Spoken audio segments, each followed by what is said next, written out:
Meus irmãos, a graça e a paz do Senhor. Uma alegria muito grande poder estar aqui com os irmãos, cultuando, adorando ao Senhor, nosso Deus, e poder também servir aos irmãos, a essa amada igreja, Igreja Presbiteriana de Guarabira, servir aos irmãos com a palavra do Senhor. Para mim é um privilégio muito grande. Agradeço a Deus pela oportunidade, agradeço ao reverendo Cláudio, ao reverendo Sérgio, toda a equipe aí da Conferência Mundo, que nos concede nessa manhã esse privilégio. Meus amados, eu estou aqui acompanhado com a minha esposa, e eu me sinto muito em casa porque eu praticamente conheço todo mundo, não é? Todo mundo nos conhece também a Aniele. Fica de pé, Aniele, para o povo te ver. Os nossos filhos, Aleph e Liz, não puderam vir, ficaram em casa com a avó.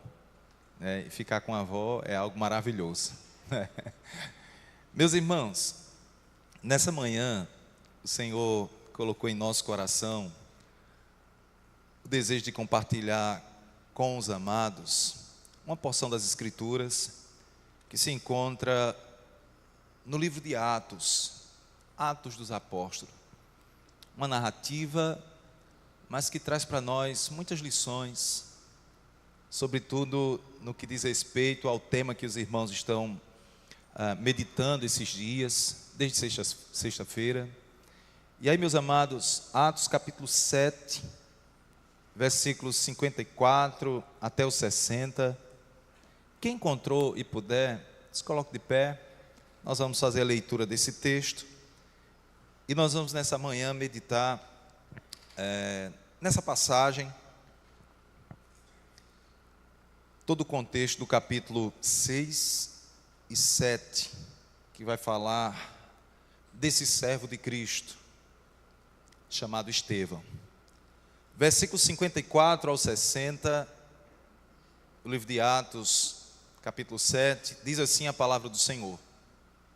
Ouvindo eles isto, enfureciam-se no seu coração e rilhavam os dentes contra ele. Mas Estevão, cheio do Espírito Santo, fitou os olhos no céu e viu a glória de Deus e Jesus, que estava à sua direita, e disse: Eis que vejo os céus abertos e o Filho do Homem em pé à destra de Deus. Eles, porém, clamando em alta voz, taparam os ouvidos e unânimes arremeteram contra ele, e lançando-o fora da cidade, o apedrejaram.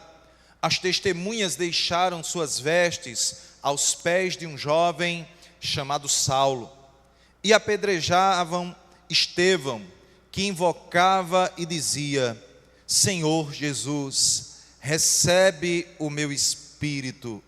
Então, ajoelhando-se, clamou em alta voz: Senhor, não lhes imputes este pecado. Com estas palavras, adormeceu. Vamos orar, irmãos, mais uma vez. Senhor, nós estamos diante de Ti e diante da Tua palavra, e reconhecemos que somos limitados, somos muito pequenos, ó Deus, por isso clamamos a Ti mais uma vez, que o Senhor ilumine o nosso entendimento, que o Espírito Santo do Senhor traga luz à nossa compreensão, que todo o contexto dessa passagem, meu Senhor, traga para nós o fortalecimento necessário para viver, suportar o sofrimento e, se necessário for, meu Deus, morrer para a glória de Deus, para a glória de Cristo Jesus. Abençoa cada servo e serva do Senhor que está aqui nessa manhã. Ó Deus, abençoa cada um que está acompanhando por meio da transmissão, cada um que vai assistir posteriormente, meu Deus, esse culto, a Tua palavra.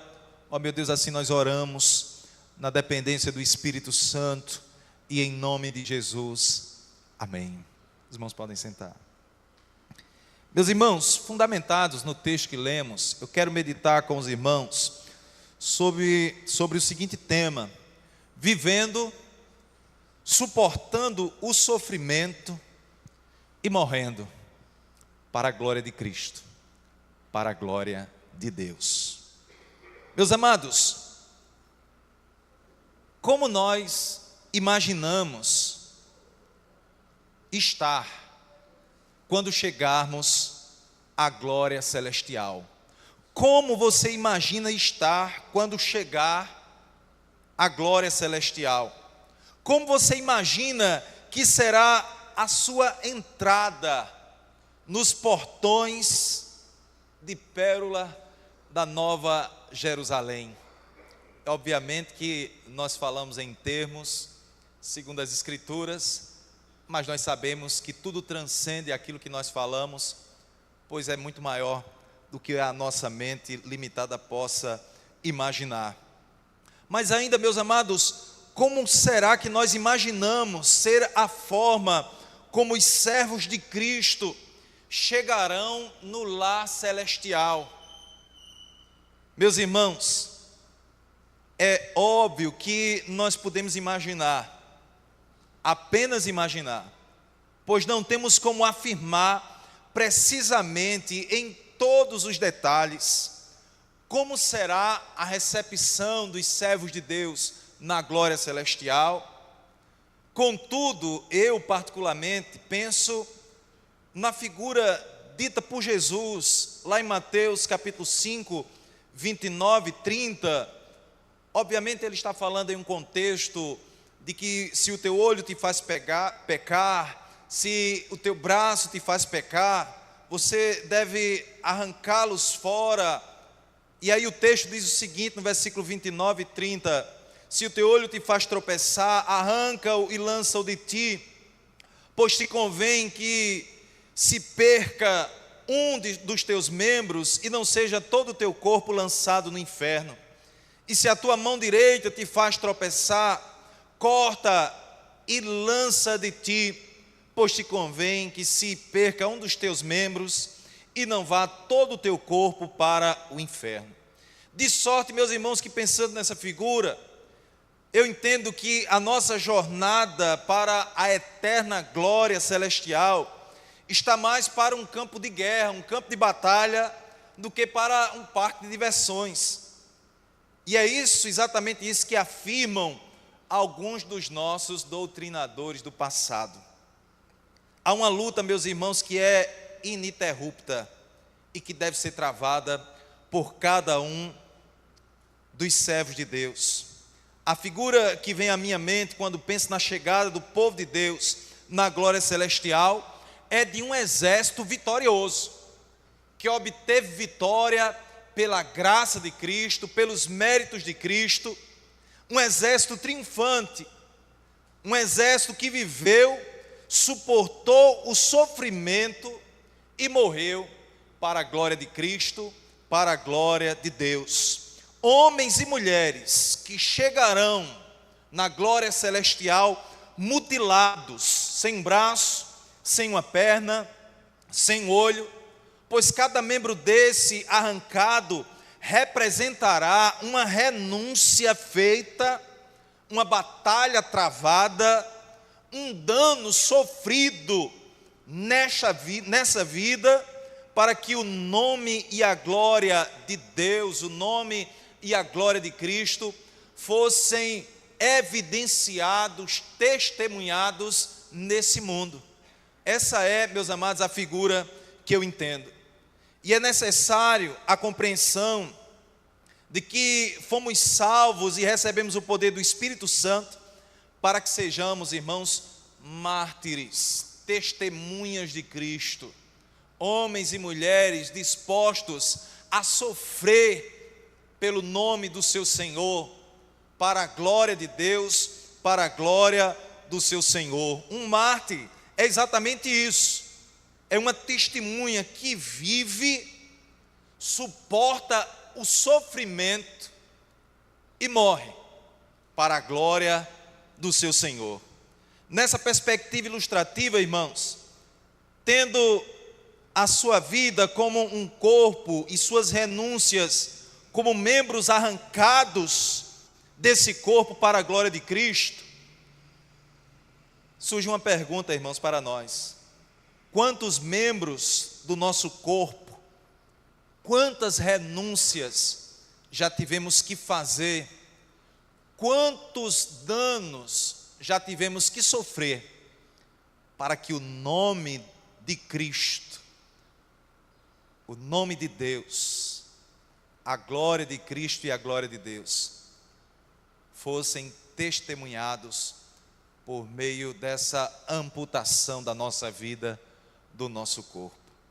Filipenses 1:29, a palavra diz: porque vos foi concedida a graça de padecerdes por Cristo, e não somente de crerdes nele. E aqui nós estamos, irmãos, no livro de Atos. E o livro de Atos traz para nós relatos incríveis e ousados dos discípulos de Cristo. Homens e mulheres que suportaram o sofrimento, viveram e morreram para a glória de Deus, para a glória do seu Senhor, para a glória de Cristo. Esse livro de Atos, escrito por Lucas, o médico amado, que foi companheiro de Paulo durante muito tempo, sobretudo quando Paulo estava preso lá em Roma. Lucas, meus irmãos, ele era historiador, tinha uma habilidade incrível para escrever relatos e narrativas, e aprove a Deus que ele escrevesse um dos evangelhos, o evangelho de Lucas, e também o livro de Atos dos Apóstolos. Ele endereçou os dois livros a um homem chamado Teófilo. E abrindo aqui um parênteses, irmãos, Teófilo também tinha aceitado a Jesus como Senhor e Salvador. Teófilo significa literalmente amigo de Deus. Para muitos estudiosos, Teófilo era um homem proeminente, uma autoridade. Por isso, quando Lucas se dirige a ele em seu evangelho, ele vai dizer no versículo 3, vai tratar Teófilo de excelentíssimo Teófilo. E ele escreve para que Teófilo tivesse plena certeza das verdades em que ele estava sendo instruído. Evangelho de Lucas, capítulo 1 e o versículo 4. E o personagem Teófilo nos ensina aqui pelo menos duas coisas. Primeira coisa, irmãos, nós precisamos conhecer teologia, precisamos ser teólogos, mas também precisamos ser amigos de Deus, ter intimidade com o Senhor.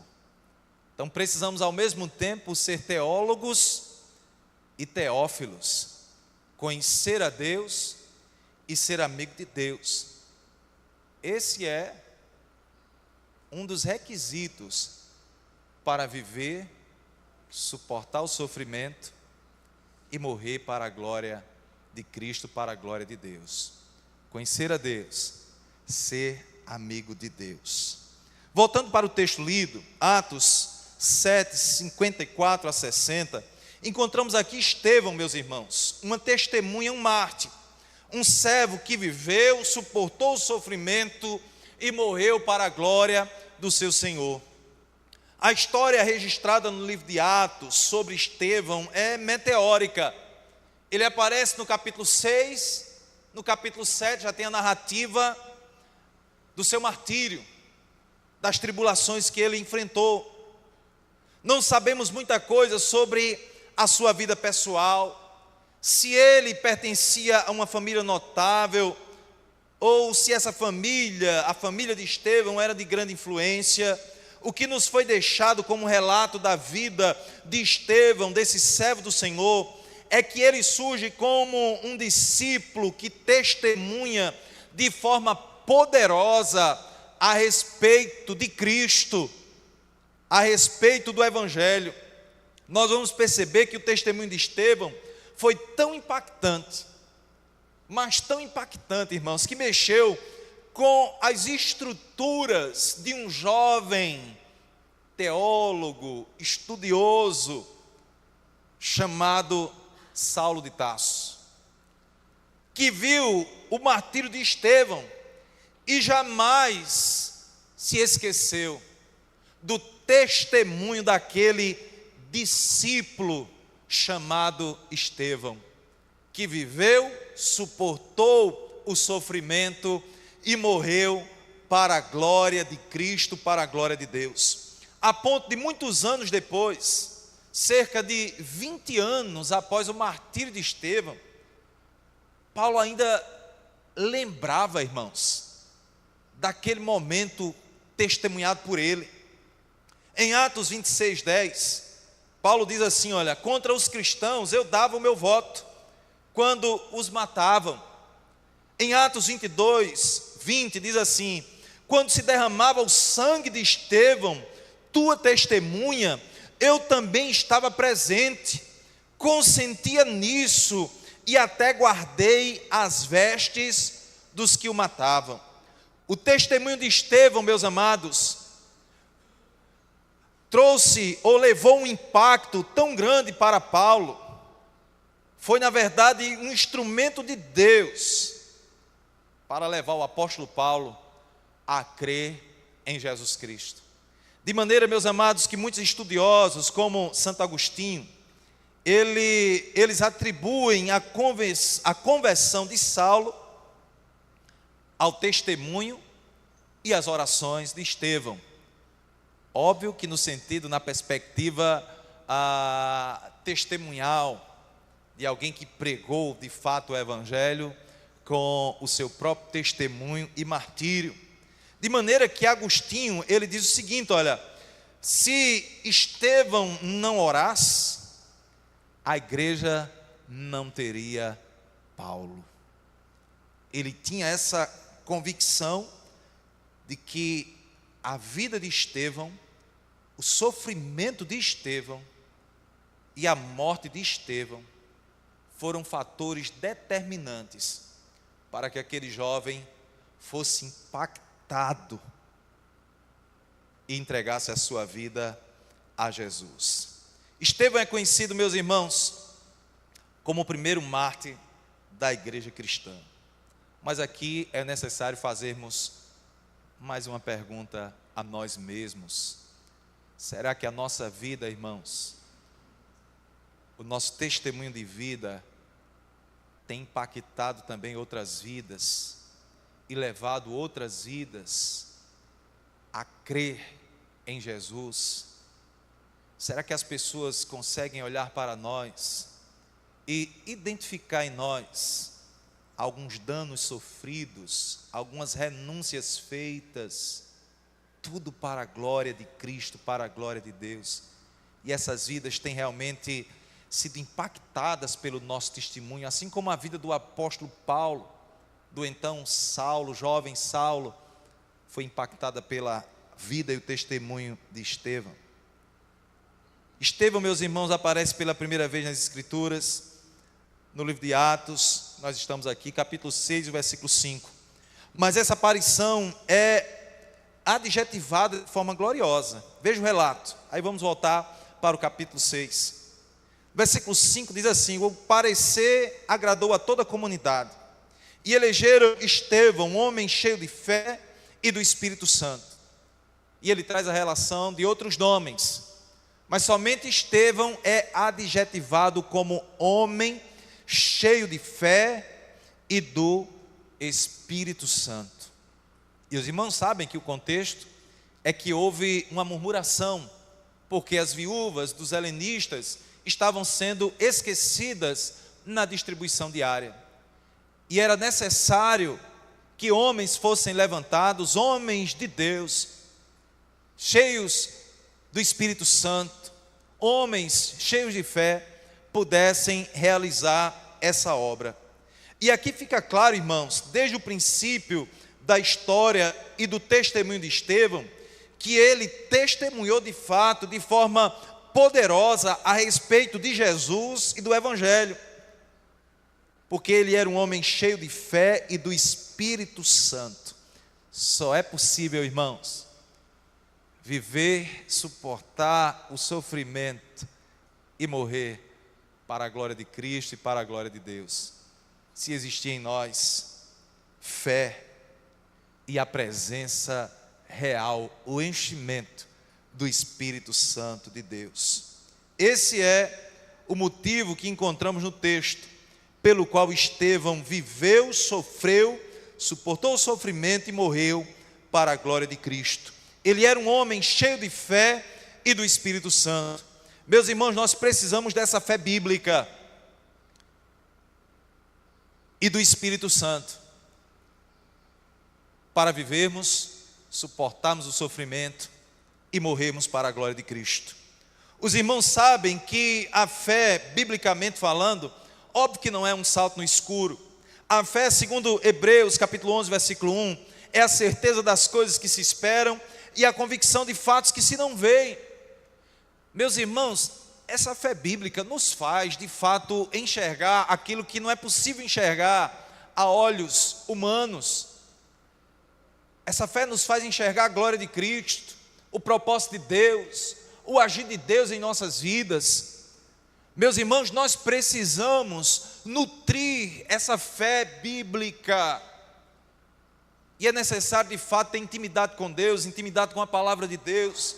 É por isso que a Bíblia, ela é indispensável na vida do cristão, a leitura bíblica, a meditação nas Escrituras. Mais à frente nós vamos perceber que Estevão, quando foi indagado a respeito das acusações que eram feitas a ele era de fato uma Bíblia ambulante, era um homem cheio da palavra de Deus. Nós vamos perceber isso mais à frente. Sem fé, meus irmãos, é impossível agradar a Deus. Sem essa fé bíblica, firmada nas Escrituras. E o autor aos Hebreus diz ainda no capítulo 11, versículo 6: portanto, aquele que se aproxima de Deus, precisa crer que Ele existe, precisa crer que Ele é Deus, e é galardoador daqueles que o buscam e o servem. Firmados nessa fé bíblica, irmãos, genuína, nós não tememos nada, não tememos o dia de amanhã, não tememos quem vai ser eleito aqui em Guarabira, quem será eleito em 2026, nós não tememos as crises financeiras, nós não vamos temer as perseguições que têm se levantado contra a igreja do Senhor. Firmados nessa fé bíblica, nós cremos no Deus de toda providência, daquele que está no controle de todas as coisas. Estevão, meus amados, é muito provável que ele tenha estado presente por ocasião da descida do Espírito Santo. É provável, não podemos afirmar, mas é provável. Provavelmente Estevão viu o Espírito Santo descer com um vento impetuoso. Provavelmente ele experimentou ali daquele ambiente onde a casa onde os discípulos estavam reunidos foi cheia, foi tomada pela presença gloriosa, capacitadora do Espírito Santo de Deus. E uma vez ele também cheio do Espírito Santo, Estevão não se acomodou, antes continuou a buscar diariamente a comunhão com esse Espírito, e pelo Espírito Santo ele vivia, pelo Espírito Santo ele se movia, era guiado poderosamente e usado poderosamente pelo Espírito Santo de Deus. Não é à toa, meus irmãos, que Lucas vai dizer, ele era cheio de fé e do Espírito Santo. Nós precisamos disso para vivermos, sofrermos e morrermos para a glória de Deus, para a glória de Cristo. Nós também precisamos do Espírito Santo. Você e eu, nós precisamos do Espírito Santo hoje, amanhã e sempre. Ele foi enviado dos céus. Meus amados, como dizem alguns teólogos, uma coisa é ter o Espírito presente, outra coisa é ter o Espírito Santo governando, dirigindo as nossas vidas. Nós recebemos, irmãos, o Espírito Santo quando nos convertemos, mas precisamos cada vez mais dar lugar ao Espírito. Precisamos viver guiados pelo Espírito Santo, precisamos ter comunhão com Ele, de maneira que Ele é e será sempre para nós um amigo presente em todos os momentos. Nós precisamos buscar, irmãos, mais experiências com o Espírito Santo. E aqui não estamos falando de experiências espiritualistas, desprovidas de fundamentação bíblica.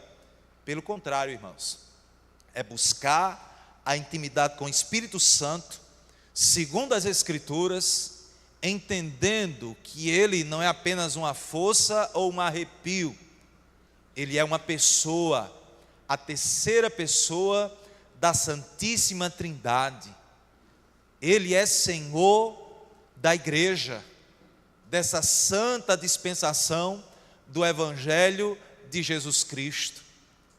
Ele deve guiar as nossas vidas. O crente não deve fazer nada sem antes consultar a Deus, sem antes consultar o Espírito Santo de Deus. Pois os filhos de Deus são guiados por quem, irmãos? Não somos guiados, não devemos buscar a direção do nosso coração, dos nossos sentimentos ou da nossa conveniência. Devemos buscar a direção do Espírito Santo de Deus para cada um de nós. Se de fato queremos viver, se desejamos suportar o sofrimento e até mesmo morrer para a glória de Deus. No capítulo 6, vemos aqui que Estevão foi um dos escolhidos para servir as mesas. Percebam, meus amados, que para Estevão não foi nada depreciativo servir ao povo de Deus servindo às mesas. Para Estevão, servir às mesas, servir aos santos, era de fato viver para a glória de Deus. Estevão, meus amados, ele era notável, um destacado entre os discípulos, mas quando foi solicitado para fazer o trabalho chamado por muitos como o trabalho diaconal, de servir às mesas, ele não se sentiu inferiorizado, pois ele sabia que tudo o que fizesse para o seu Senhor seria um testemunho poderoso de que ele era um discípulo, um servo de Cristo, e estava vivendo para a glória de Cristo, para a glória de Deus. Estevão aceita servir as mesas, ele aceita limpar as mesas, ele aceita servir aos santos, quem sabe organizar o local de culto. Ele aceita, irmão, se necessário fosse, e nós não sabemos se foi necessário, mas ele aceita, quem sabe, até lavar os pés dos discípulos, porque para Estevão, meus amados, servir aos santos significava servir ao seu Senhor, viver para a glória de Deus, viver para a glória de Cristo. Para Estevão, olha, se tem a ver com a obra de Deus, com o reino de Deus, então é nobre, é relevante, deve ser feito com o coração ardente, com muita alegria em sua vida. Quem vive para a glória de Deus, vive para servir a igreja de Jesus. Estevão sabia disso, irmãos. Viver para a glória de Deus é viver para servir ao povo de Deus, aos interesses de Cristo, aos interesses de Deus. Será que existe em nós, irmãos, esse mesmo sentimento? Será que nós temos essa compreensão? Ou será que temos escolhido servir a Deus somente em áreas que são mais visivelmente percebidas? Será que nós queremos apenas estar no palco? Meus amados, tudo o que tem a ver com a obra de Deus é nobre, tem valor e glorifica o nome de Cristo, glorifica a Deus. Estevão era cheio de graça, de poder e de sabedoria. Versículos 8 e 9 vai mostrar isso, irmãos. E mostra que os seus opositores não podiam resistir à sabedoria e ao espírito pelo qual ele falava. Versículo 8 e 9 do capítulo 6 vai dizer o seguinte, meus amados: Estevão, cheio de graça e poder, fazia prodígios e grandes sinais entre o povo. Levantaram-se, porém, alguns dos que eram da sinagoga chamada dos libertos, dos sirineus, dos alexandrinos e dos da Cilícia e Ásia, e discutiam com Estevão, e não podiam resistir à sabedoria e ao espírito pelo qual ele falava. Nós precisamos disso aqui também, irmãos, dessas virtudes espirituais que Estevão tinha. Ele era cheio de graça, nós precisamos da graça de Deus. E onde é que eu e você encontramos graça, cada vez mais graça? Junto ao trono da graça, irmãos, em intimidade com Jesus.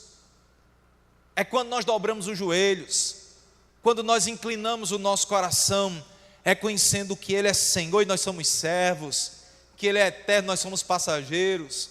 Quando reconhecemos que servir a Cristo é o maior privilégio que poderíamos receber nessa vida, e Ele nos agraciou com isso. E aí, meus amados, com esse envolvimento com o trono da graça, eu e você, nós recebemos graça, nós recebemos sabedoria, porque Deus é a fonte de toda sabedoria. Nós recebemos capacitação espiritual para fazer a obra de Deus, que nesse contexto significa poder espiritual para fazer a obra de Deus. Nós encontramos isso tudo onde, irmãos? Em Deus, em Cristo, na comunhão com Ele. Quem vive para a glória de Deus e para a glória de Cristo, é outra coisa que nós aprendemos aqui com Estevão, deve ter ciência que sofrerá oposições. Não é, irmãos? Nós aprendemos isso também no contexto aqui de Estevão. O apóstolo Paulo, em 2 Timóteo 3, 10 a 12, ele vai testemunhar disso. Ele vai dizer a Timóteo o seguinte: tu, porém, tens seguido de perto o meu ensino, procedimento, propósito, fé, longanimidade, amor, perseverança. As minhas perseguições e os meus sofrimentos, quais me aconteceram em Antioquia, Icônio e Listra, que variadas perseguições tenho suportado o sofrimento. De todas, entretanto, me livrou o Senhor. Ora, todos quantos querem viver piedosamente em Cristo Jesus serão perseguidos. Estevão sabia disso, irmãos. Ele sabia que se ele quisesse de fato viver para a glória de Deus, sofrer para a glória de Deus e morrer para a glória de Deus, ele não seria unanimidade. Muitas oposições se levantariam contra ele. E a palavra do Senhor vai dizer, meus amados, no versículo 11 a 14, diz assim, olha: então os subornaram homens que dissessem: temos ouvido este homem proferir blasfêmias contra Moisés e contra Deus. Sublevaram o povo, os anciãos e os escribas, e investindo, o arrebataram, levando ao sinédrio. Meus amados, o sinédrio era um grupo que servia como autoridade judiciária para o povo judeu nos tempos de Jesus. Quando todos estavam conspirando, se opondo contra Estevão, o prendendo e o levando preso para um julgamento, irmão, já sentenciado. Eles estavam decididos a punir e a punir de morte Estevão. A Bíblia nos mostra que Deus, Ele se revela de maneira gloriosa por meio da vida de Estevão. A palavra do Senhor, meus amados, vai dizer no capítulo 6 e o versículo 15, diz assim, olha: todos os que estavam assentados no sinédrio, fitando os olhos em Estevão, viram o seu rosto como se fosse rosto de anjo. Meus irmãos, é uma das grandes glórias de quem vive de fato para a glória de Deus, para a glória de Cristo. Deus, Ele não abandona aqueles que vivem suportam o sofrimento e morrem para a glória dele. Aqui, irmãos, é Deus testemunhando. Estevão estava calado diante desse tribunal, queria sentenciá-lo à morte. E por uma ação de Deus, Deus testemunha que Estevão era de fato um servo dele. E aquelas autoridades, eles enxergam isso, mas com o coração duro, por causa dos seus interesses religiosos, particulares, eles não reconhecem que de fato era o Deus Todo-Poderoso que estava agindo ali, testemunhando de Estevão. E aqui, meus irmãos, nós aprendemos, olha, quem vive para a glória de Deus é amparado por Deus. Deus dá testemunho dos seus servos. Aqueles que confessam a Jesus diante dos homens, Deus testemunha deles. Diante dos homens, diante dos anjos do céu, Deus, Ele marca os seus servos. E aqui nesse contexto, versículo 15 do capítulo 6, eles certamente ficaram impactados com aquele sinal. O rosto de Estevão estava brilhando, reluzindo a glória de Deus, a glória de Cristo. Meus irmãos, um crente, quando vive, suporta o sofrimento e está disposto a morrer, a sofrer o dano para a glória de Deus, ele, quando está cheio do Espírito Santo, é visivelmente percebido pelos homens. O semblante, meus amados, de quem anda com Deus é diferente. O testemunho é diferente. A glória de Deus está ali, porque aquela vida está vivendo para a glória de Deus. Então a glória de Deus, em certa medida, está presente na vida daqueles que vivem para a glória de Deus. Eles estão testemunhando de algo que eles experimentam e vivenciam aqui, em certa medida, nessa terra. Cristo aqui, meus irmãos, é evidenciado. E mesmo sem eles terem a compreensão plena, eles percebem que algo glorioso estava acontecendo.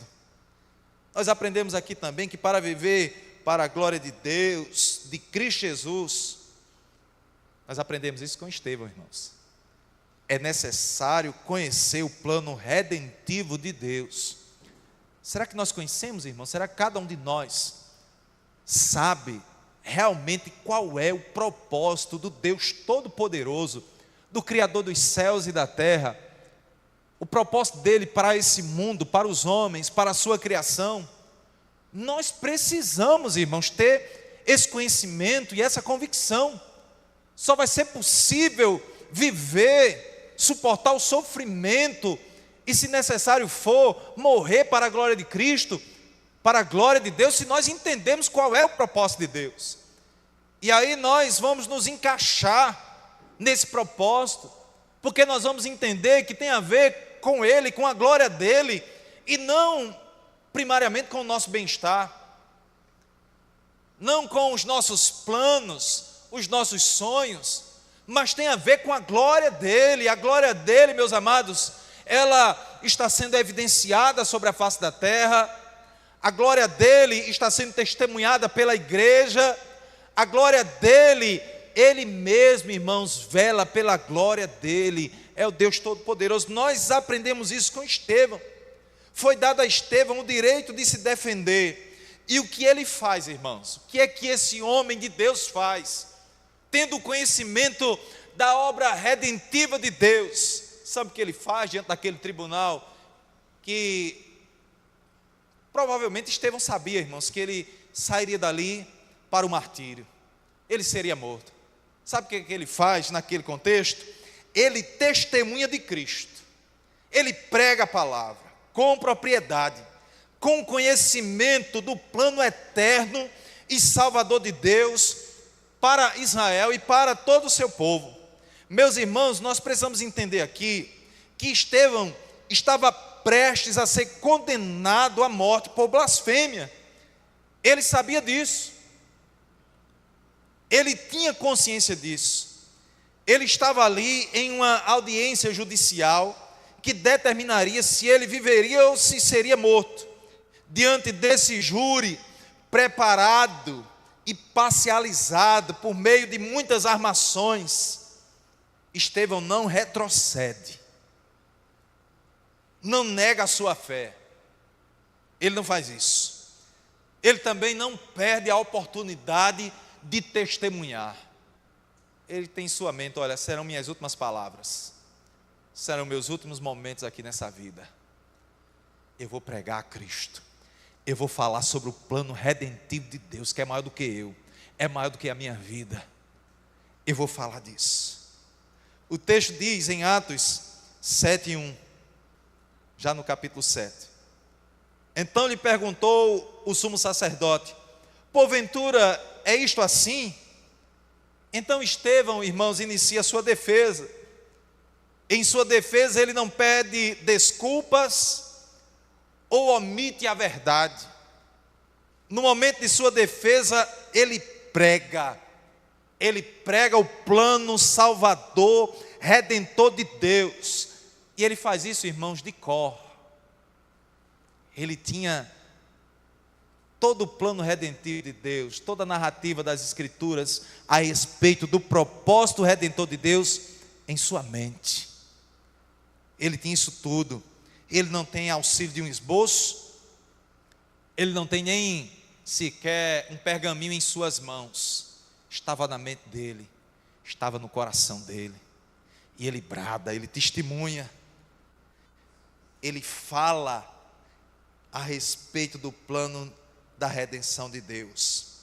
E o Samuel Kistemaker, ele diz o seguinte a respeito desse momento. Ele diz assim: olha, com o rosto irradiando um brilho angelical, Estevão responde a seus adversários, recitando a história dos israelitas. Ele começa com o patriarca Abraão, depois se refere a José e ao início da nação de Israel no Egito, e chama a atenção para o preparo, a missão e o ensino de Moisés. É algo belo, irmãos, glorioso aqui no capítulo 7. Ele ressalta que a história de Israel está manchada pela desobediência, menciona a construção do tabernáculo e do templo, e cita a profecia de Isaías, a fim de mostrar que Deus não pode ser confinado a uma casa de cultos. Isaías 66, 1 e 2. Ele conclui seu discurso chamando a atenção para a resistência de Israel a Deus e a sua palavra. Esse discurso constitui uma resposta adequada às acusações dirigidas contra Estevão.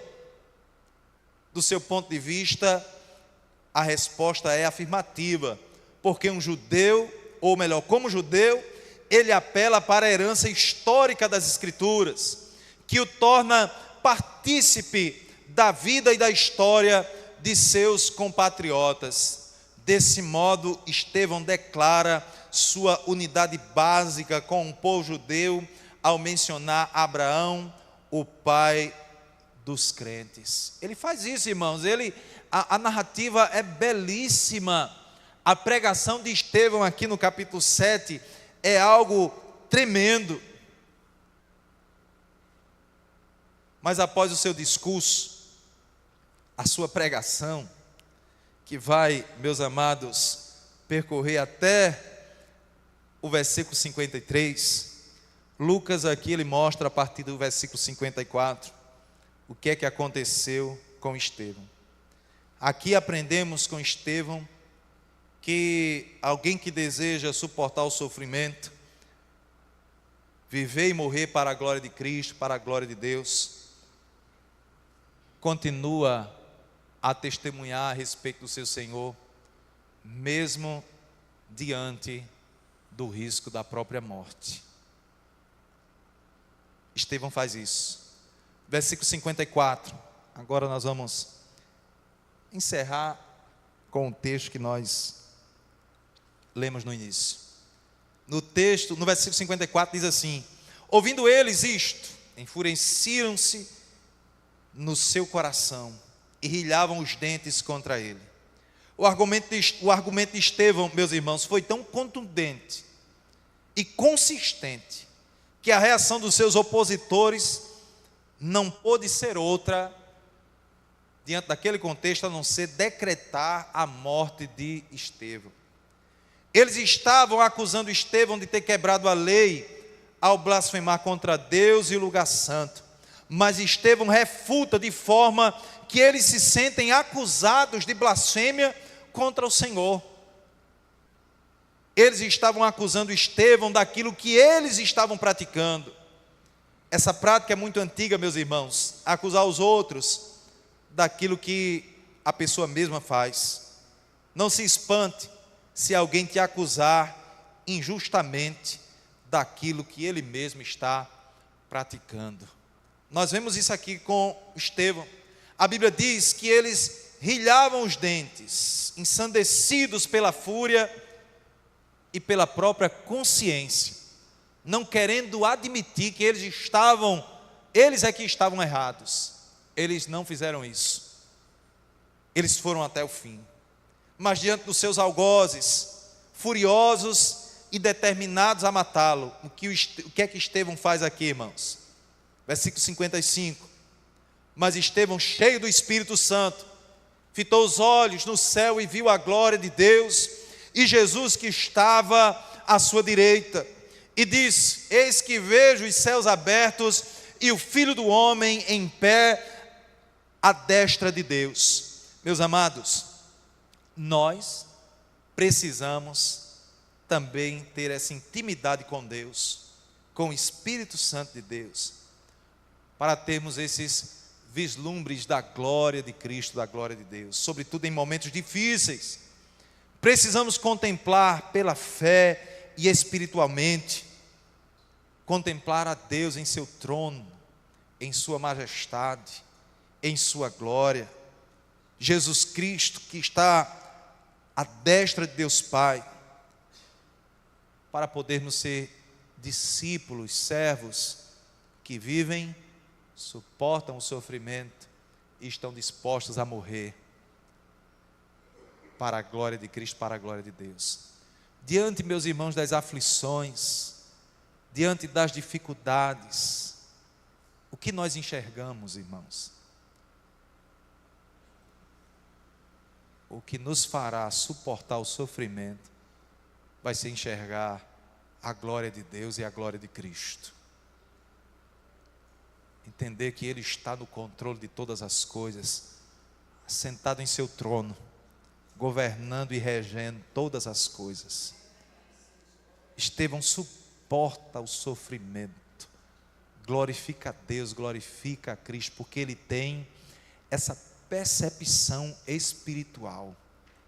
A nossa fé, irmãos, a fé bíblica nos leva a enxergar isso, a convicção de fatos que se não veem humanamente, mas temos plena certeza, Deus está no controle. Chega o dia mau, Deus está no controle. Chega a enfermidade, Deus está no controle. Levantam-se opositores no trabalho, na família, na universidade, Deus está no controle. Eu continuo com os olhos fitos em Cristo, na glória de Cristo, na glória de Deus, e por isso eu não vou ceder, eu vou continuar vivendo, suportando o sofrimento, e se necessário for, eu vou morrer para a glória do meu Senhor. Meus irmãos, Estevão, ele tem essa visão. Ele diz: eis que vejo os céus abertos e o Filho do Homem em pé à destra de Deus. Qual foi a reação dos judeus diante desse poderoso testemunho? Eles, porém, diz no versículo 57 a 59, eles, porém, clamando em alta voz, taparam os ouvidos e unânimes arremeteram contra ele, e lançando-o fora da cidade, o apedrejaram.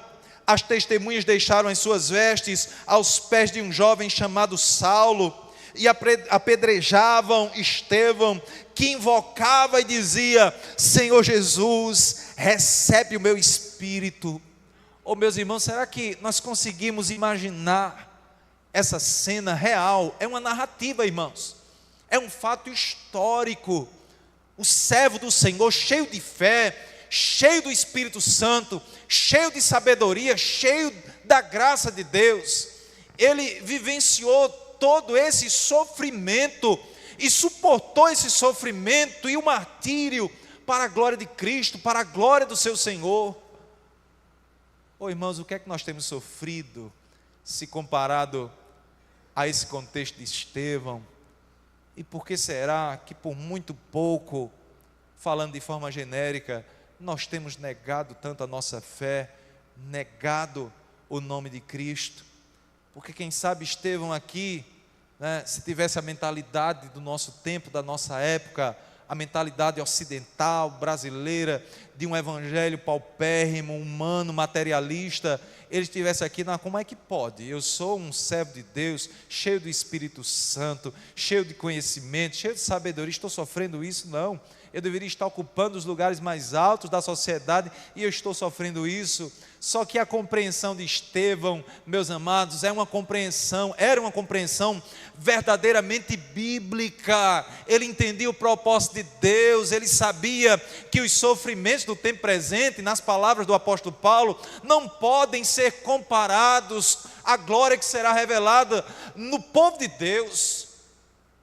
Meus amados, a palavra diz no versículo 60: então, ajoelhando-se, clamou em alta voz: Senhor, não lhes imputes este pecado. Ele está dizendo assim: Senhor, não os condene por causa desse pecado, Senhor, não. Estevão aqui, irmãos, ele se assemelha ao seu Senhor. Jesus, na cruz, ele diz: olha, Pai, perdoa-lhes, porque eles não sabem o que fazem.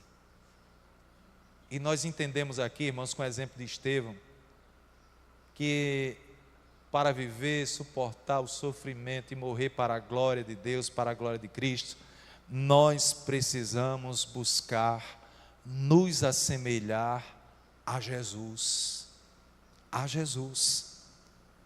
Isso é tão importante. Recentemente, lá no seminário, ministrando aula de espiritualidade cristã, eu fiz um exercício prático com os alunos. Eu disse: feche os seus olhos, todo mundo, feche os olhos. Vocês terão 5 segundos para pensarem em um referencial, ou no referencial de espiritualidade para vocês. 1, 2, 3, 4, 5, pronto. Abram os olhos. Quem é o seu referencial de espiritualidade? Um disse: é a missionária tal. A outra disse: é o meu pastor. Tinha até um aluno lá que é da nossa igreja e disse: eu pensei no senhor, pastor. Aí, peraí que... Aí foi falando: não, é a irmã tal, é a missionária tal. Eu disse: meus irmãos, se o nosso referencial de espiritualidade não for Jesus, nós estaremos perdidos. Homens falham, são falhos e falham. Nós precisamos olhar para Jesus. Na dúvida, olhe para Jesus. Olhe para o relato de Jesus nas Escrituras. Estevão, meus amados, certamente ele não olhava para Jesus, ou não teve essa visão de Jesus apenas nesse momento do seu martírio. Ele olhava para Jesus em todos os momentos e em todas as áreas do seu ministério. Ele entendia que o Filho do Homem veio não para ser servido, mas para servir e dar a vida pelas suas ovelhas. Ele buscou se assemelhar a Jesus. Eu e você, nós também precisamos. Nós precisamos olhar mais para Jesus.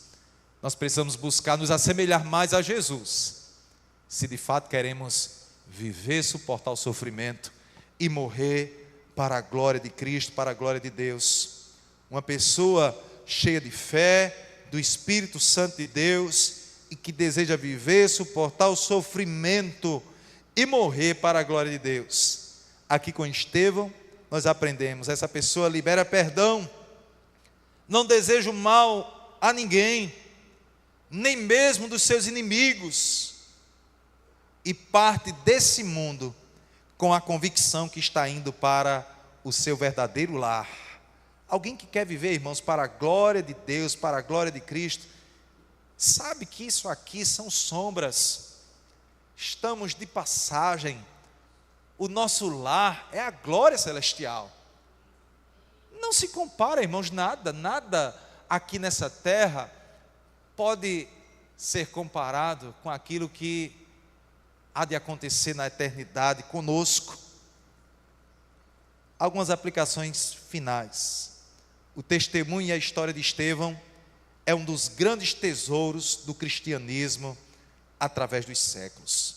Muitos outros homens e mulheres viveram, suportaram o sofrimento e morreram para a glória de Cristo, para a glória de Deus, semelhantemente a Estevão. Por esse testemunho, muitos têm sido encorajados a testemunhar também de Jesus Cristo. Estevão certamente, irmãos, está na galeria celestial dos heróis da fé, daqueles que chegaram no céu como, irmãos? Apedrejado, ferido,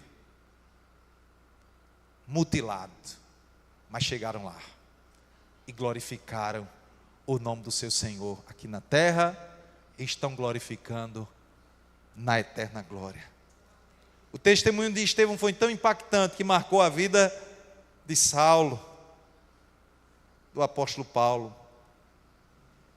Meus irmãos, como alguém já disse, o sangue dos mártires é o testemunho radical do povo de Deus, dos discípulos do Senhor. Esse sangue dos mártires são a semente do Evangelho, que quando cai na terra, produzem árvores, frutos, para a glória de Deus e para a eternidade. Estevão viveu, suportou o sofrimento e morreu para a glória de Cristo, para a glória de Deus. Deus não livrou Estevão da morte, como fez com Sadraque, Mesaque e Abednego lá na fornalha, como fez com Daniel na cova dos leões, como fez com Elias, livrando Elias das mãos de Jezabel, como ele fez com tantos outros que ele concedeu o livramento. Deus não fez isso com Estevão, porque a morte de Estevão tinha como propósito glorificar o nome do Senhor. Conta a história, irmãos, da mitologia grega, que para um guerreiro espartano, a maior glória da sua existência seria morrer no campo de batalha, defendendo a glória e o nome de Esparta. E nós, irmãos, como cristãos, qual é a nossa glória? A nossa glória certamente, irmãos, é viver para a glória de Deus, suportar o sofrimento para a glória de Deus, e se necessário for, morrer para a glória de Deus. Viver para a glória de Cristo, irmãos, para a glória de Deus, é abraçar temporariamente, momentaneamente, o sofrimento aqui na terra. Viver para a glória de Deus é dar esse abraço temporário do sofrimento, para então ser abraçado pela glória celestial, pela glória de Deus. Romanos 8,17 diz o quê? Se com Ele sofremos, com Ele também seremos glorificados. Mas talvez você pense, mas como é que eu posso viver para a glória de Deus? Quem vive para a glória de Deus assim, de forma mais evidente, são os pastores, os pregadores, as missionárias, os nomes de grande vulto. Meus irmãos, eu pensando nisso aqui, nesse contexto, eu lembrei de um servo muito amado que eu creio que a maioria dos irmãos também conheceu. Saulo, não o Saulo de Tarso, mas o Saulo Rocha. Saulo Rocha, nosso amigo, nosso irmão.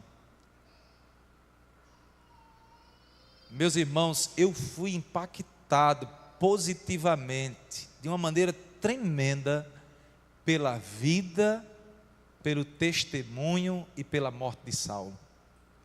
Eu nunca vi algo semelhante. Saulo, meus amados, um mecânico,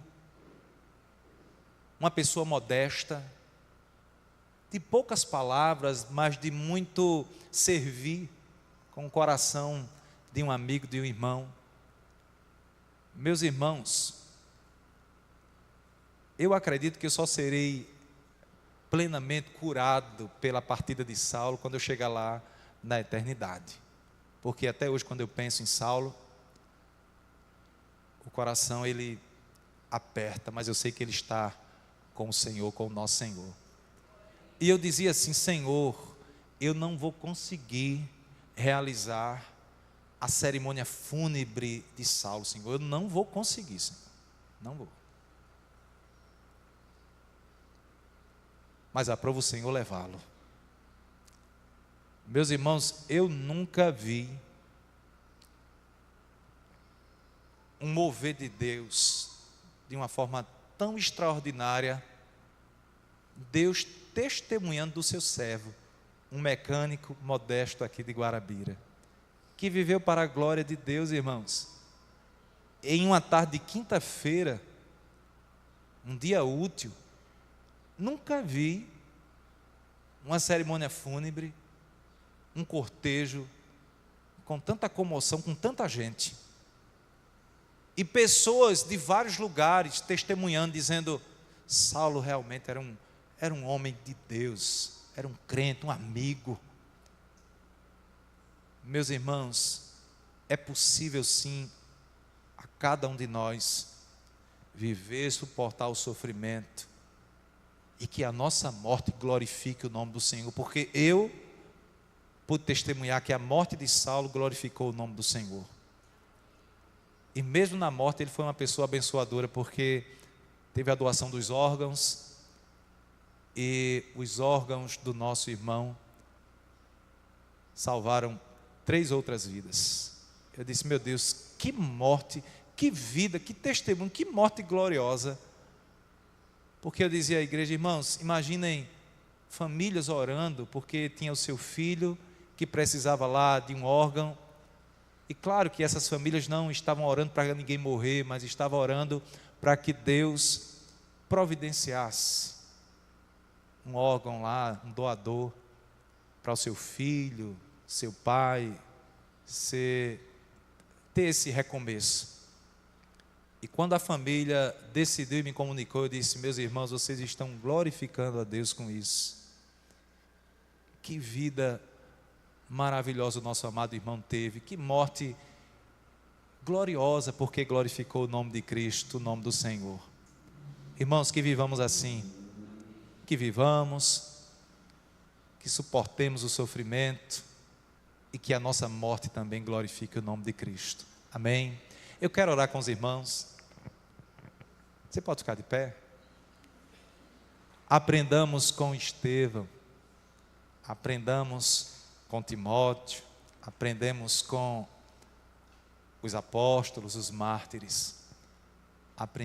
Aprendamos, irmãos, com aqueles que vivem para a glória de Deus, para a glória de Cristo. Pai, muito obrigado. Muito obrigado pela Tua palavra. Muito obrigado pela ação do Teu Espírito Santo. Muito obrigado pela compreensão espiritual. Nos aperfeiçoa, Senhor. Nós reconhecemos as nossas limitações e sabemos que precisamos melhorar muito, avançar muito na compreensão de Ti, da Tua palavra, do Teu propósito, e que essa compreensão, meu Deus, nos leve a viver uma vida que realmente glorifica a Ti, que suporta os sofrimentos para a Tua glória, e uma vida que mesmo quando ela se findar aqui, quando chegar a morte, esse momento também glorifique e exalte o Teu santo nome. Seremos recebidos por Ti nas mansões celestiais, e para sempre estaremos com o Senhor, experimentando da tua glória, Senhor. É assim que nós oramos e te agradecemos. Muito obrigado por essa manhã, pela comunhão com os amados irmãos. Continua abençoando essa igreja, Senhor, que os teus servos testemunhem de ti. Assim nós oramos e te agradecemos em nome de Jesus. Amém. Amém. Irmão, pode sentar.